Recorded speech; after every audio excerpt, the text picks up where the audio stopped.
So guys welcome back to our channel and हम पढ़ रहे थे कॉन्सेप्ट ऑफ इंडिपेंडेंट डायरेक्टर्स और इंडिपेंडेंट डायरेक्टर्स कितने होने चाहिए, कौन बन सकता है। हमने पिछले वाले टॉप लेक्चर में हमने स्टडी किया था।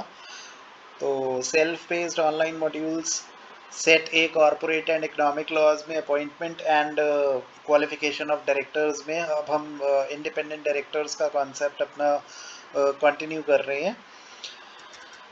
हमने पिछले जो टॉपिक में लेक्चर में पढ़ा था फटाफट से वो एक बार रिवाइज कर लेते हैं, सिर्फ एक बार ना, ताकि गो थ्रू हो जाए फटाफट से। नंबर ऑफ इंडिपेंडेंट डायरेक्टर्स कितने होने चाहिए इन कंपनीज में। लिस्टेड पब्लिक कंपनी जो है उसमें टोटल नंबर ऑफ डायरेक्टर्स के कम से कम 1/3 जो है वो इंडिपेंडेंट डायरेक्टर्स होंगे और 1/3 का जो नियरेस्ट है it shall be rounded off to 1। Listed public company में तो 1/3 हो गए। अदर पब्लिक कंपनीज में कितने होंगे?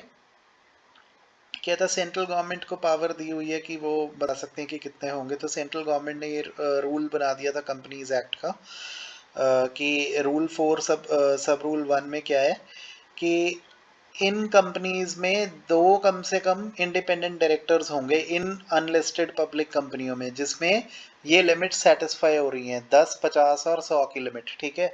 शेयर कैपिटल पेड अप कितनी है इसकी? अगर 10 करोड़ या ज़्यादा है, ठीक है। अगर इसका डिबेंचर आउटस्टैंडिंग लोन और डिपॉजिट अमाउंट जो है वो 50 करोड़ या उससे ज़्यादा है और टर्नओवर अगर इसका 100 करोड़ या उससे ज़्यादा है, ठीक है। लेकिन अगर इसमें इन तीनों में से अगर एक भी कंडीशन सेटिस्फाई हो जाती है तो अनलिस्टेड पब्लिक कंपनी को कम से कम दो इंडिपेंडेंट डायरेक्टर्स रखने पड़ेंगे, ठीक है। 10, 50 और 100 वाली लिमिट पे अगर एक भी सेटिस्फाई हो गई। अच्छा, अगर इसके अंदर ऑडिट कमेटी हुई अनलिस्टेड पब्लिक कंपनी में तो उसमें ज़्यादा नंबर ऑफ इंडिपेंडेंट डायरेक्टर्स भी हो सकते हैं,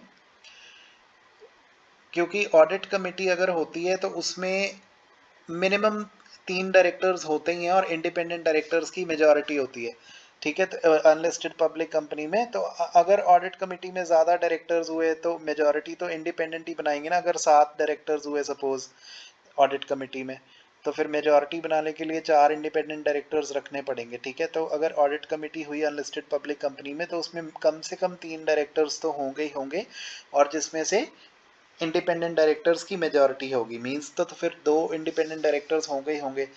इंटरमिटेंट वैकेंसी इंडिपेंडेंट डायरेक्टर की कैसे भरते हैं? जैसे वुमेन डायरेक्टर की भरते थे, इमीडिएट नेक्स्ट बोर्ड मीटिंग और 3 months from the date of such vacancy whichever is later, ठीक है। जैसे वुमेन डायरेक्टर की वैकेंसी भरते थे, ये हम पढ़ चुके हैं ऑलरेडी।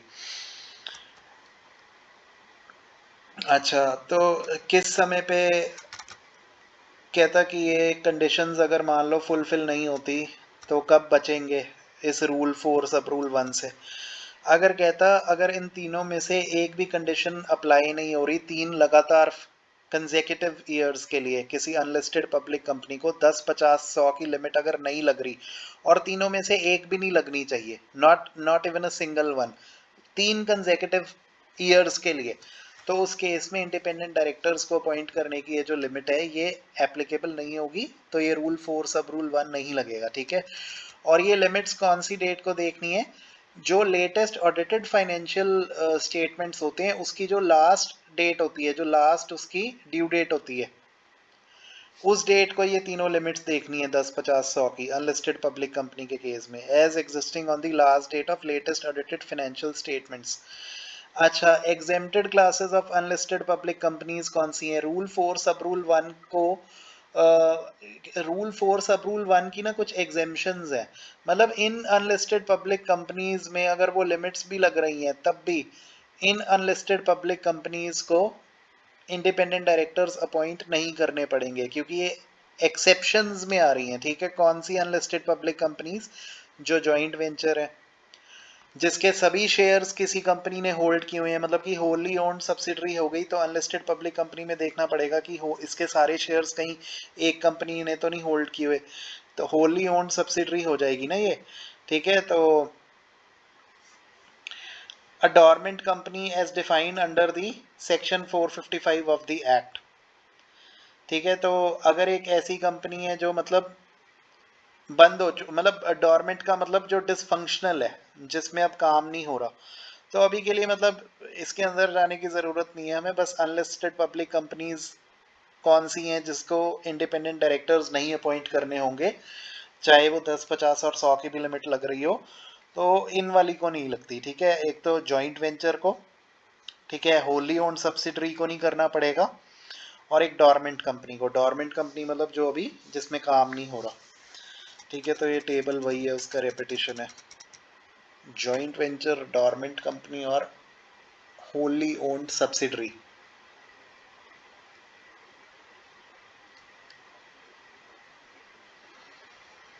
मतलब अनलिस्टेड पब्लिक कंपनी है उसी का ही कोई सब्सिडरी हो गया ना जो लिस्टेड नहीं है। मतलब एक पब्लिक कंपनी है, उसकी जो होली ओन्ड सब्सिडरी है, तो वही होगी ना अनलिस्टेड पब्लिक कंपनी। तो wholly owned subsidiary, joint venture और डोरमेंट कंपनी। अब आगे आ जाते हैं, चलो। ऑडिट कमेटी का हम ये पढ़ चुके हैं, ठीक है, 3 कंसेक्यूटिव ईयर्स तक, अगर ये भी हम रूल पढ़ चुके हैं। ठीक है, अच्छा, इंडिपेंडेंट डायरेक्टर कौन बन सकता था? हमने पिछले लेक्चर में पढ़ा था कि कंपनी के केस में इंडिपेंडेंट डायरेक्टर वो होता है, पहली बात तो एमडी और होल टाइम डायरेक्टर और नॉमिनी डायरेक्टर को छोड़ के। मतलब कि जो मैनेजिंग डायरेक्टर होता है, होल टाइम डायरेक्टर होते हैं, तो फुल टाइम डायरेक्टर्स होते हैं ना, क्योंकि ये तो एग्जीक्यूटिव डायरेक्टर्स होते हैं, ये इंडिपेंडेंट नहीं होते। Managing director, whole time director और नॉमिनी डायरेक्टर जो होते हैं, ये तीनों इंडिपेंडेंट डायरेक्टर्स नहीं होते। तो इन तीनों को छोड़ के कौन लोग इंडिपेंडेंट डायरेक्टर बन सकते हैं? बोर्ड ऑफ डायरेक्टर्स के ओपिनियन में एक ऐसा आदमी जो इज्जतदार आदमी है, is a person of integrity and possesses the relevant expertise and experience. ठीक है, ये पढ़ा था हमने कल। और गवर्नमेंट कंपनी के केस में बोर्ड ऑफ डायरेक्टर्स की जगह कौन होते हैं गवर्नमेंट कंपनी में? वो मिनिस्ट्री या वो डिपार्टमेंट होता है जो उसको एडमिनिस्टर करता है, उस कंपनी को जो चला रहा होता है। वो मिनिस्ट्री या डिपार्टमेंट के ओपिनियन में अगर जिसको ये अपॉइंट करने वाले हैं, अगर वो is a person of integrity और possesses the relevant expertise and experience, तो उस केस में वो इंडिपेंडेंट डायरेक्टर बनने के लिए एलिजिबल होगा। ठीक है, who is or was not a promoter of the company or its holding subsidiary or associate company। जिस कंपनी में इंडिपेंडेंट डायरेक्टर अपॉइंट कर रहे हैं, इस कंपनी में या इसकी सब्सिडरी या होल्डिंग कंपनी में या इसकी एसोसिएट कंपनी में ये कभी भी प्रमोटर नहीं था, ना अभी है। ठीक है, और ये इस कंपनी के होल्डिंग सब्सिडरी या एसोसिएट कंपनीज के जो प्रमोटर्स हैं, या इसी कंपनी के जो प्रमोटर्स हैं या जो डायरेक्टर्स हैं इन सभी कंपनीज के, उनके साथ ये रिलेटेड नहीं है किसी भी तरीके से, तो ये इंडिपेंडेंट माना जाएगा। ठीक है, मतलब प्रमोटर, डायरेक्टर्स, प्रमोटर और डायरेक्टर ये खुद नहीं है, प्रमोटर और डायरेक्टर्स के साथ इसका कोई रिलेशन नहीं है। ठीक है, होल्डिंग सब्सिडरी और एसोसिएट कंपनी के भी जो प्रमोटर्स और डायरेक्टर्स हैं, उसके साथ इसका कोई लेना देना नहीं है, और ना इनका ये प्रमोटर है और ना कभी था। ठीक है, तो इसलिए ये उस केस में ये इंडिपेंडेंट माना जाएगा। और अगर इसका कोई पेक्यूनियरी रिलेशनशिप नहीं है कंपनी के अंदर, तो भी ये इंडिपेंडेंट माना जाता है। पेक्यूनियरी रिलेशनशिप कब नहीं होना चाहिए? इस साल में जब इसको इंडिपेंडेंट डायरेक्टर के लिए एलिजिबिलिटी जब इसकी चेक कर रहे हैं, या पिछले 2 सालों में इमीडिएट। ठीक है, तो पेक्यूनियरी रिलेशनशिप कब मानी जाती है? कि जब 10% ऑफ इस टोटल इनकम से ज़्यादा इसका ट्रांजैक्शन नहीं हुआ कंपनी के साथ में। मतलब इसकी जितनी टोटल इनकम है 1 साल की, उसका जो अगर 10वां हिस्सा है, 10%, 10वां हिस्सा हुआ ना, तो टोटल इनकम जिसकी जितनी इसकी 1 साल की है, उसका 10% से ज़्यादा के अमाउंट का इसका ट्रांजैक्शन नहीं हुआ कंपनी के साथ में। ठीक है, तो अगर नहीं है इसका 10% ऑफ इस टोटल इनकम से ज़्यादा अमाउंट का कोई ट्रांजैक्शन कंपनी के साथ में, तो हम इसको इस साल में या इसके पिछले 2 सालों में, तो हम कहेंगे कि he is not in any pecuniary relationship with such a company. ठीक है, जिसमें इसको इंडिपेंडेंट डायरेक्टर अपॉइंट करना है। पेक्यूनियरी इंटरेस्ट क्या होता है? कंपनी के केस में अगर मान लो इंडिपेंडेंट डायरेक्टर के साथ कंपनी की कोई ट्रांजैक्शन होती है, और उसको वही प्राइस पे वो ट्रांजैक्शन, उसी प्राइस पे उसको वो प्रोडक्ट बेचा जा रहा है कंपनी द्वारा, जो बाहर वाले कस्टमर्स को, जनरल पब्लिक को अप्लाई हो रहा है, उसी सेम प्राइस पे, सेम प्राइस इज पेबल और paid by such member of the public. मतलब कि जो जिस प्राइस पे इसके साथ वो ट्रांजैक्शन हो रही है, उसी प्राइस पे बाहर जनरल पब्लिक के साथ भी डील हो रही है, उसी मतलब उसी प्राइस पे ही वो ट्रांजैक्शन एग्जीक्यूट होती है। ठीक है, तो इसीलिए उस सिनेरियो में भी इसको नॉर्मल एक कस्टमर माना जाएगा ना, तो फिर उस इसको कोई स्पेशल ट्रीटमेंट नहीं दे रहे, तो इसको हम क्या कहेंगे कि ये पेक्यूनियरी रिलेशनशिप में नहीं आ रहा। ठीक है, तो नॉमिनी डायरेक्टर हमें पता है क्या होता है, वो इंडिपेंडेंट डायरेक्टर नहीं होता। अच्छा, पेक्यूनियरी रिलेशनशिप में और क्या चीज देख रहे हैं, कहते हैं कि अगर इसको इंडिपेंडेंट डायरेक्टर के तौर पे, अब जैसे ये काम कर रहा है कंपनी में, बोर्ड मीटिंग्स अटेंड करता है, पॉलिसीज बनाता है, बाकी डायरेक्टर्स को गलत रास्ते पे जाने से रोकता था, तो इसको बोर्ड मीटिंग्स में बैठने की, ठीक है, पॉलिसीज बनाने की जो इंडिपेंडेंट डायरेक्टरशिप है, उसके लिए इसको फीस तो मिलेगी ना, रेम्यूनरेशन मिलेगी, जिन इन कंपनी में ये इंडिपेंडेंट डायरेक्टर है।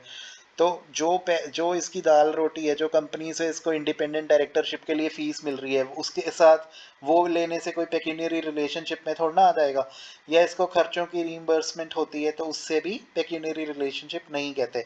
या अगर कोई ऐसा प्रॉफिट में से हिस्सा इसको मिल रहा है, कमीशन मिल रहा है, जिसको बोर्ड में जनरल मीटिंग में मेंबर्स अप्रूव करते हैं, तो जनरल मीटिंग में अगर मेंबर्स इसका कमीशन अप्रूव करते हैं, जो कंपनी के प्रॉफिट में से इसको एक फिक्स्ड कमीशन मिलेगा, वो मेंबर्स ने तो अप्रूव किया ना, तो उस केस में ये इंडिपेंडेंस पे सवाल थोड़ी ना खड़ा हो जाएगा।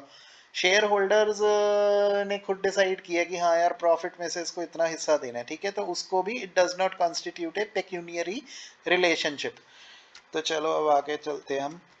अच्छा, कहता गवर्नमेंट कंपनी के केस में ना 149(6) है जो, वो अप्लाई नहीं होता, लेकिन कंडीशन वही है कि 137 में एनुअल जो अपनी फाइनेंशियल स्टेटमेंट्स है वो टाइमली फाइल करनी है, और एनुअल रिटर्न सेक्शन 92 में आरओसी के पास टाइमली फाइल करना है। ठीक है, तो कौन सी कंडीशन नहीं अप्लाई होगी गवर्नमेंट कंपनी को 149(6) की, तो वो कंडीशन कौन सी है, कौन सा है वो रूल देख लेते हैं एक बार।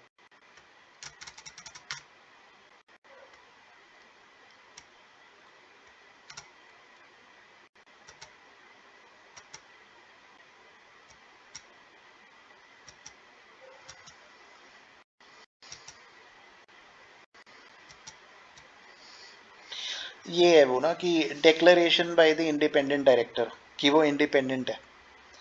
ठीक है, उसको मतलब इंडिपेंडेंट डायरेक्टर को एक डिक्लेरेशन देनी पड़ती है कि वो इंडिपेंडेंस का क्राइटेरिया मीट करता है। ठीक है, तो लेकिन जब उसको अपॉइंट करना होता है एज एन इंडिपेंडेंट डायरेक्टर, लेकिन ये गवर्नमेंट कंपनी को ये रूल अप्लाई नहीं हो रहा, सेक्शन 149(6)(c। मतलब कि गवर्नमेंट कंपनी अगर किसी को अपॉइंट करती है एज एन इंडिपेंडेंट डायरेक्टर, तो उस केस में गवर्नमेंट कंपनी को बस उस डिपार्टमेंट या मिनिस्ट्री को ये लगना चाहिए कि ये integrity, is a person of integrity, और इसको रेलेवेंट, इसको नेसेसरी एक्सपीरियंस और एक्सपर्टीज है जो हमने ऊपर पढ़ा। तो उस केस में ये लोग, गवर्नमेंट कंपनी वैसे भी ये अपने तरीके से चलती है ना, गवर्नमेंट हर चीज़ से बाहर रख रही है अपने आप को, हर चीज़ में अपने आप को ऊपर रख रही है, कंपनीज एक्ट में हर एक एग्जेम्पशन में, एक्सेप्शन में अपने आप को डाल रही है। तो गवर्नमेंट कंपनी कहती है अगर हम इंडिपेंडेंट डायरेक्टर अपॉइंट करेंगे तो हम उससे इंडिपेंडेंस का क्राइटेरिया वो सेटिस्फाई करता है या नहीं, ऐसी उससे डिक्लेरेशन हमें लेने की ज़रूरत नहीं है, भी हम सीधा इंडिपेंडेंट डायरेक्टर खड़ा कर देंगे अपनी कंपनी में। ठीक है, लेकिन कंडीशन वही, ये सब तब है एप्लीकेबल अगर इसने डिफॉल्ट नहीं किया इस गवर्नमेंट कंपनी ने, सेक्शन 137 की फाइनेंशियल स्टेटमेंट्स फाइल करते समय या एनुअल रिटर्न भरते समय सेक्शन 92 में आरओसी के पास। ठीक है, चलो तो ये हमारा रिवाइज हो गया, पूरे मेरे ख्याल से 14 मिनट लगे हैं। 14 मिनट के अंदर अपना ये पिछला वाला ये पूरा रिवाइज हो गया, इंडिपेंडेंट डायरेक्टर, ठीक है, मतलब कि किस किस को अपॉइंट करना होता है और कितने कर सकते हैं। अच्छा, अभी हम पढ़ रहे थे ना कि who can become an independent director, अभी इंडिपेंडेंस के क्राइटेरियाज खत्म नहीं हुए, आगे देखते हैं। कहता न, देखो who can become an independent director, कहता none of whose relatives in the company its holding subsidiary or associate company during the two immediately preceding financial years or during the current financial year। मतलब कि एक तो इसकी भी पेक्यूनियरी relationship नहीं होनी चाहिए थी, हमने ये पढ़ा था कंपनी के साथ में।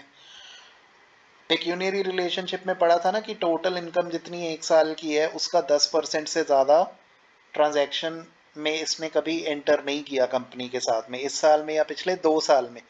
तो वही स्टेटस एप्लीकेबल है इसके रिलेटिव्स को भी, इसकी इंडिपेंडेंस डिटरमाइन करने के लिए। मतलब इसके ना तो इसका पेक्यूनियरी इंटरेस्ट है, ना इसके रिश्तेदारों का, रिलेटिव्स का पेक्यूनियरी इंटरेस्ट है इस साल में या पिछले 2 preceding immediately preceding financial years में, ठीक है, जिस साल में इंडिपेंडेंस चेक कर रहे हैं। हाउएवर द रिलेटिव, ये ट्रांजैक्शन की बात कर रहा है, पेक्यूनियरी इंटरेस्ट की बात कर रहा है ये, ठीक है।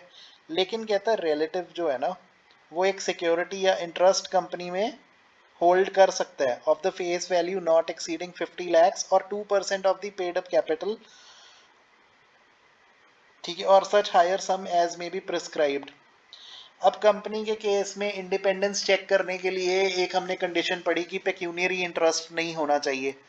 2%, ये तो अभी 2%, उसमें पेक्यूनियरी इंटरेस्ट में कह रहा था ना कि जितना हमारा इंडिपेंडेंट डायरेक्टर जिसको अपॉइंट कर रहे हैं उसका जितना इनकम का 10% है of the current year, total income का 10% जो अमाउंट बना, उससे ज़्यादा के अमाउंट का इसने ट्रांजैक्शन कंपनी के साथ नहीं किया। और अगर इसके साथ कंपनी कोई ट्रांजैक्शन करती है तो बाहर वाले पब्लिक को जितना रेट लगाती है उसी प्राइस पे इसके साथ ट्रांजैक्शन कंपनी कर रही है। तो हम कह देते थे कि इंडिपेंडेंट है इस केस में, और इसके रिलेटिव्स पे भी यही रूल अप्लाई हो रहा था, ठीक है, इस साल में या पिछले 2 साल में। लेकिन कहता कि ये तो ट्रांजैक्शन के केस में है इस पे और इसके रिश्तेदारों पे, इस साल में और पिछले 2 साल में इंडिपेंडेंस देखने के लिए ना। लेकिन कहता कि अगर रिलेटिव का कोई रिलेटिव अगर सिक्योरिटी होल्डर है कंपनी में, या अगर उसका कोई इंटरेस्ट इन्वॉल्व है कंपनी में जिसकी फेस वैल्यू कितनी है 50 लाख रुपीज है, या फिर 2% of the paid up share capital of the company holding subsidiary और एसोसिएट कंपनी और such higher company as may be prescribed और such higher sum as may be prescribed, ठीक है। कहते कि मतलब कि यार एक सिक्योरिटी होल्ड कर सकते हैं रिलेटिव ना, अब इसका रिश्तेदार शेयर होल्डर तो हो ही सकता है ना, ठीक है, रिश्तेदार का पेक्यूनियरी इंटरेस्ट नहीं है, ट्रांजैक्शन में इंटरेस्ट नहीं है, या अपनी टोटल इनकम से 10% से ज़्यादा का ट्रांजैक्शन अमाउंट वो एंटर नहीं कर सकता इस साल में या पिछले साल में। लेकिन रिलेटिव जो है वो एक सिक्योरिटी होल्डर या इंटरेस्ट होल्डर हो सकता है जिसकी जो नॉमिनल वैल्यू या फेस वैल्यू है वो 50 लाख से ज़्यादा नहीं होनी चाहिए, या फिर 2% of paid up share capital जो है कंपनी की वो उससे ज़्यादा नहीं होनी चाहिए, ठीक है। मतलब 2% paid up share capital holding में, सब्सिडरी में और एसोसिएट में, ठीक है, या फिर वो हायर सम जो कंपनी में कंपनी खुद ही बताएगी इंडिपेंडेंस डिटरमाइन करने के लिए, ठीक है।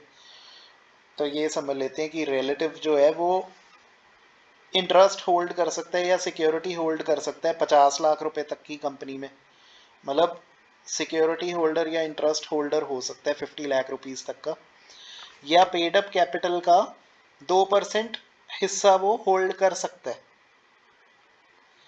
ठीक है, और सच हायर सम एज में बी प्रिस्क्राइब्ड।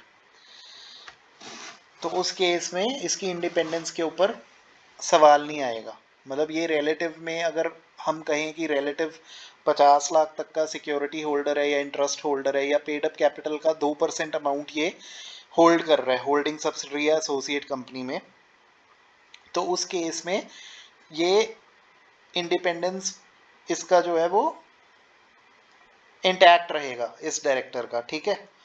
अब आगे चलते हैं। None of whose relatives is indebted to the company, its holding subsidiary or associate company or their promoters or directors in excess of such amount as may be prescribed under sub rule 2 of rule 5। तो अभी पढ़ के आते हैं कि 50 लाख तक का during immediately 2 preceding financial years और during the current financial year, कि मतलब यार रिलेटिव्स का अभी हम पढ़ के आते हैं ना कि रिलेटिव्स का जो इंटरेस्ट है या जो सिक्योरिटी अमाउंट इन्वॉल्व है कंपनी में 50 लाख तक की वो सिक्योरिटीज होल्ड कर सकते हैं, पेड अप शेयर कैपिटल का 2% हिस्सा वो होल्ड कर सकते हैं as shareholder, securities 50 lakh तक की होल्ड कर सकते हैं इंटरेस्ट या फिर सिक्योरिटी, ठीक है, 2% तक का paid up share capital hold कर सकते हैं इस आदमी के रिश्तेदार, रिलेटिव्स, जिसकी इंडिपेंडेंस हम डिटरमाइन कर रहे हैं इंडिपेंडेंट डायरेक्टर बनाने के लिए, ठीक है। और इसके जो रिश्तेदार हैं वो अगर इंडेप्टेड है कंपनी को, मतलब इंडेप्टेड टू द कंपनी का क्या मतलब है कि उन्होंने कंपनी के पैसे देने हैं, कितने, वही 50 लाख रुपए तक के देने हैं, ठीक है ना। मतलब डायरेक्टर्स को इंडेप्टेड है, कर्जाई है ना। Indebted means, indebted to the company means कि भी इन्होंने देने हैं कंपनी को पैसे, इनके जो जो जिस डायरेक्टर को इंडिपेंडेंट डायरेक्टर अपॉइंट करना है, जो उसके रिलेटिव्स हैं, उन्होंने पैसा देना है कंपनी का, उसकी होल्डिंग कंपनी का, सब्सिडरी या एसोसिएट कंपनी का, या प्रमोटर्स का कंपनी के, या डायरेक्टर्स का, उसके कितना पैसा देना है, 50 लाख रुपए तक का ही देना है, इस साल में या पिछले 2 साल तक, ठीक है।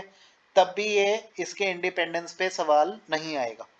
अगर 50 लाख से ज्यादा देना हुआ इसके रिश्तेदारों ने, तो फिर ये इंडिपेंडेंट नहीं माना जाएगा। कह रहा है ना कि नन ऑफ हुज रिलेटिव्स, ये रूल ध्यान से पढ़ने वाला है कि none of whose relatives means कि भी इसका कोई भी रिश्तेदार जो है इस साल में या पिछले 2 साल में 50 लाख रुपए तक की सिक्योरिटीज होल्ड कर सकता है इस कंपनी में, जिस कंपनी में इसको इंडिपेंडेंट डायरेक्टर अपॉइंट करना है। या फिर इसके रिश्तेदार जो हैं 2% पेड अप शेयर कैपिटल के हक, मतलब बस 2% तक की paid up share capital hold करते हैं शेयर होल्डर, या 50 लाख रुपीज तक के सिक्योरिटीज को होल्ड करते हैं इस साल में या पिछले 2 साल में, इस कंपनी के या उसकी होल्डिंग के या उसकी सब्सिडरी के या एसोसिएट कंपनी के, या सच हायर सम जो कंपनी खुद बताएगी, तो फिर ये इंडिपेंडेंट माना जाएगा।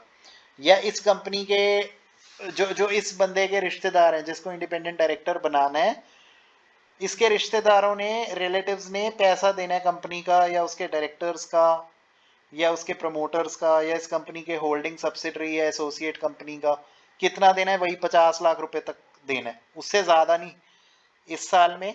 मतलब कंपनी भी इनसे 50 लाख रुपए ले सकती है, और ये भी कंपनी को ऐसे समझ लो कि कंपनी ने इनको दिया 50 लाख रुपए या इन्होंने कंपनी को उधार दिया 50 लाख रुपया, दोनों ऊपर वाली कंडीशन और नीचे वाली कंडीशन में यही लिखा हुआ है, इस साल में और पिछले साल में। या इन्होंने कंपनी को लोन दिया 50 लाख तक का, या कंपनी ने इनको लोन दिया 50 लाख तक का, इस साल में या पिछले 2 सालों में, रिश्तेदारों की बात कर रहा है, ठीक है। तो इंडिपेंडेंस पे सवाल नहीं उठेगा। और पेड अप शेयर कैपिटल कितनी होल्ड कर सकते हैं इसके रिश्तेदार, सिर्फ 2%, ठीक है। अच्छा, थर्ड पॉइंट फिर आ गया एक ना रिलेटिव्स को लेके, कि has given a guarantee or provided any security in connection with the indebtedness of any third person to the company। Guarantee दी है किसी और पर्सन के बिहाफ पे, या कोई सिक्योरिटी दी है वही 50 लाख रुपए तक की। Indebtedness in connection with the indebtedness of any third person to the company, किसी थर्ड पर्सन ने पैसा देना था कंपनी का, उसने, तो इन्होंने गारंटी ले ली कितनी, कि हाँ इस भी 50 लाख रुपए तक की गारंटी इस थर्ड पर्सन की हम लेते हैं, कि हाँ भी इसका जितना भी डेप्ट अमाउंट है, जितना इसने पैसा कंपनी को देना है इस थर्ड पर्सन ने, तो उसके इंडिपेंडेंट डायरेक्टर जिसको बना रहे हैं उसके रिश्तेदारों ने गारंटी ले ली, तो उन्होंने कहा कि या फिर सिक्योरिटी रख दी भी थर्ड पर्सन के बिहाफ पे हम 50 लाख तक की गारंटी ले लेते हैं, भी हम दे देंगे अगर इसने नहीं दिया, या हम 50 लाख की सिक्योरिटी आपके पास रख रहे हैं, अगर इसने पैसे नहीं दिए आपको तो आप इसकी सिक्योरिटी हमारी हम लेते हैं, हम आपको आपके पास सिक्योरिटी रख रहे हैं, फोरफीट कर लेना, ठीक है। तो वो भी मतलब 50 lakhs तक का ही अमाउंट, ठीक है, इस साल में या पिछले 2 साल में। और has any other pecuniary relationship with the company or its subsidiary or its holding or associate company amounting to 2% or more of its gross total turnover or total income singly or in combination with these transactions referred to in subclause 1, 2 or 3। मतलब 2% या उससे ज्यादा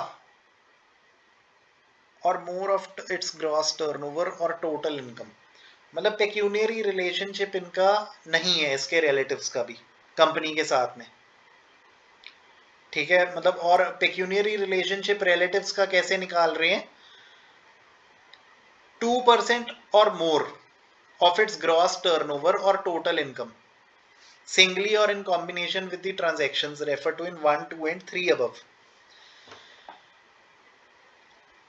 अब relatives का pecuniary relationship का definition इसने दिया है कि जिस बंदे को इंडिपेंडेंट डायरेक्टर अपॉइंट करना है उसकी एलिजिबिलिटी देखने के लिए ये देख रहे हैं कि इसके जो रिलेटिव्स हैं, इस बंदे के जिसको इंडिपेंडेंट डायरेक्टर अपॉइंट करना है, इसके जो रिलेटिव्स हैं वो 2% या उससे ज्यादा अमाउंट का इंटरेस्ट ना होल्ड करें किसी ट्रांजैक्शन में। 2% किसका? टर्नओवर का, मतलब कंपनी का जितना ग्रॉस टर्नओवर है या इनकम है जितनी, तो उस टोटल इनकम या ग्रॉस टर्नओवर हमें पता है कि उसके 2% से ज्यादा का ट्रांजैक्शन अमाउंट ना हो। बंदे के केस में क्या था कि इंडिपेंडेंट डायरेक्टर जिसको बनाना है उसकी टोटल इनकम के 10% से ज्यादा का इंटरेस्ट नहीं है उस किसी भी ट्रांजैक्शन में कंपनी के साथ, उसकी खुद की इनकम के 10% का। ठीक है, एक बार ये चेक कर लेते हैं ये पॉइंट एक बार। ऑफ हिज टोटल इनकम लिखा हुआ है ना, not exceeding 10% of his total income. मतलब पेक्यूनियरी रिलेशनशिप देखने के लिए हम देख रहे थे ट्रांजैक्शन में पेक्यूनियरी रिलेशनशिप क्या था भी, अगर इंडिपेंडेंट डायरेक्टर किसी को अपॉइंट करना है तो उस बंदे का इंटरेस्ट किसी ट्रांजैक्शन में जो कंपनी के साथ वो ट्रांजैक्शन कर रहे हैं तो उसका इंटरेस्ट जो है 10% ऑफ हिज टोटल इनकम, जितनी उसकी खुद की इनकम है साल की उसके 10% से ज्यादा उसका इंटरेस्ट उस ट्रांजैक्शन में नहीं होना चाहिए। ठीक है, तो उसको इंडिपेंडेंट माना जाता है। ठीक है, तो उसका पेक्यूनियरी रिलेशनशिप नहीं माना जाता उस केस में। और इसके रिश्तेदारों के केस में कितने? 2% किसी ट्रांजैक्शन में 2% किसका? टर्नओवर का 2% या टोटल इनकम का 2%। तो इस केस में क्या है? इंडिपेंडेंट ये माना जाएगा। ठीक है, तो इंडिपेंडेंस में हमने देख लिया कि क्या क्या कंडीशंस है, क्राइटेरिया क्या है इंडिपेंडेंस को डिटरमाइन करने के लिए कि ये डायरेक्टर जिसको हम अपॉइंट कर रहे हैं कब कब इंडिपेंडेंट माना जाएगा। अभी भी ये पूरा खत्म नहीं हुआ। रिलेटिव्स के केस में फटाफट से देख लेते हैं। इसके अंदर क्या है? वही 50 लाख रुपए तक का इंटरेस्ट। 2 पॉइंट तो जो फर्स्ट पॉइंट और सेकंड पॉइंट है रिलेटिव्स वाला, ये एज इट इज याद हो जाएगा। मतलब कि ये जो रिलेटिव्स हैं 50 लाख रुपए तक ये ले सकते हैं कंपनी से उधार, और 50 लाख रुपए तक का उधार ये कंपनी को दे सकते हैं, या इसके एसोसिएट या होल्डिंग या सब्सिडरी को या डायरेक्टर्स को या प्रमोटर्स को मिला के। ठीक है ना, इस साल में या पिछले 2 साल में। और पेड अप शेयर कैपिटल ये कितनी होल्ड कर सकते हैं कंपनी में जिसमें इंडिपेंडेंट डायरेक्टर को अपॉइंट कर रहे हैं? बस इस कंपनी का ज़्यादा ज़्यादा 2% तक का ये paid up share capital hold कर सकते हैं। गारंटी इन्होंने दी है खुद के बिहाफ पे, मतलब गारंटी थर्ड पर्सन की इंडेप्टेडनेस के लिए दी है। किसी तीसरे बंदे ने पैसा देना था कंपनी का तो 50 लाख तक की गारंटी उसके बिहाफ पे दे दी इसके रिश्तेदारों ने, या सिक्योरिटी रख दी उसके बिहाफ पे कि हाँ भी हमारी सिक्योरिटी रख लेना, 50 लाख तक की गारंटी हम लेते हैं। ठीक है, और पेक्यूनियरी रिलेशनशिप या ट्रांजैक्शन में क्या है देखने के लिए कि 2% ऑफ द टोटल टर्नओवर से ज़्यादा जो है इसके रिलेटिव्स का इंटरेस्ट नहीं है किसी पर्टिकुलर ट्रांजैक्शन में। अगर कोई कंपनी के साथ इनकी ट्रांजैक्शन है इसके रिश्तेदारों की तो कंपनी के ग्रॉस टर्नओवर के 2% से ज़्यादा उनका इंटरेस्ट नहीं है। और अगर इंडिपेंडेंट डायरेक्टर को का हम देख रहे थे कि हाँ भी उसका पेक्यूनियरी इंटरेस्ट है या नहीं, तो कैसे देखते थे कि जितनी उसकी टोटल इनकम है उसका 10% से ज़्यादा अमाउंट नहीं है किसी पर्टिकुलर ट्रांजैक्शन में कंपनी की। ठीक है, अब नेक्स्ट पढ़ते हैं। अभी भी ख़त्म नहीं हुआ, अभी ये क्राइटेरिया और भी हैं अभी इंडिपेंडेंट डायरेक्टरशिप देखने के लिए ना, काफ़ी लंबा है यार ये भी ना। तो कहता है who neither himself nor any of his relatives holds or held the position of a key managerial personnel or is or has been employee of the company or its holding subsidiary or associate company in which any of the 3 financial years। एक minute यार hold रखो, आंख में कुछ चला गया।